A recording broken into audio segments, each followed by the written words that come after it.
आज विश्व पान सप्ताह अवसर में महिला शिशु कल्याण विभाग दुईटी वेबसाइट लॉन्च है। गोटे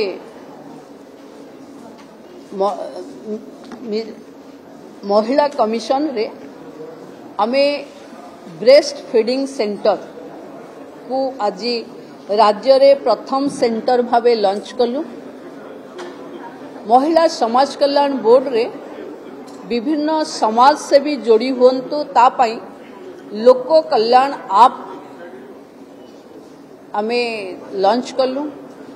आमर विश्वास गत थर आमे कथा हेथिलु कि सारा राज्य रे railway station bus stand public place रे ब्रेस्ट फीडिंग सेंटर खोला जीवो।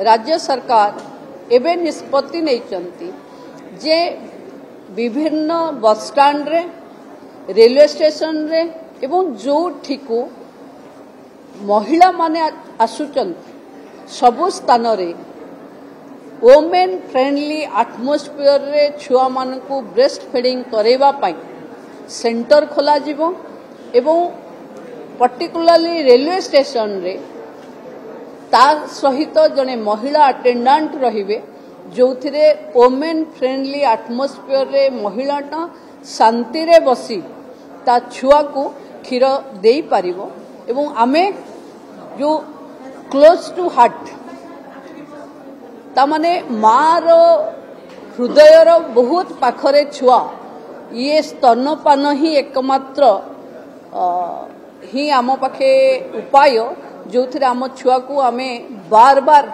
निज छाती रे लगेई पारिबा। तेणु मु समाज रे समस्त भौणी मानंकु एवं छुआ मानंकर आसन्न प्रसव भौणी मानंकु अनुरोध करुची ब्रेस्ट फीडिंग केवल छुआ पाई जेतिकी दरकार माँ पाई ताठू अधिक दरकार। कारण आमे breast cancer ovarian cancer type 2 diabetes ये सबुरु दूरे रहिबा जदि आमे छुआ को नियमित स्तनपान करेबा। अपपुष्टि मुक्त ओडिशा गढ़िबा पाई जो लक्ष्य रखीचे आमे जदि आम छुआ को आमे माँ क्षीर खोइबा ताहले अपपुष्टि मुक्त ओडिशार स्वप्न सफल हवा देखि परिबा। देखंतु जोठिकी पब्लिक जाउचंदी माने 1 नंबर हाट रे भी करिबा 4 नंबर हाट रे भी करिबा शॉपिंग मॉल माने जो मानकर 85% कस्टमर होचंती झियो माने बा महिला माने से माने तो तांको पाई टॉयलेट आउ ब्रेस्ट फीडिंग सेंटर निहाती करिवा कथा। कारण ए न करिवा द्वारा बहु समय रे महिलांको स्वास्थ्य उपरे प्रभाव पड़ुची। जदि पीवा पाई पानी टॉयलेट आउ छुआ मानक पाई ब्रेस्ट फीडिंग सेंटर न हबो ताहले आगो को ता पाई व्यवस्था सरकार करिवे। आमे आमर क्रेज सेंटर जो अच्छी क्रेज सेंटर को लागी करी ब्रेस्ट फीडिंग सेंटर अच्छी। आज आमे महिला वोमेन कमिशन कैंपस रे आरंभ करलु। आगो को सरकारी ऑफिस रे आउ जोठी पब्लिक आसुचंती जोठी ग्रीवांस होउचे से जगह रे बहुत जल्दी आमे ब्रेस्ट फीडिंग सेंटर खोलिबु। देखंतु समाज रो सुधार पाई सब बेले कार्यानुष्ठान आवश्यक नहीं।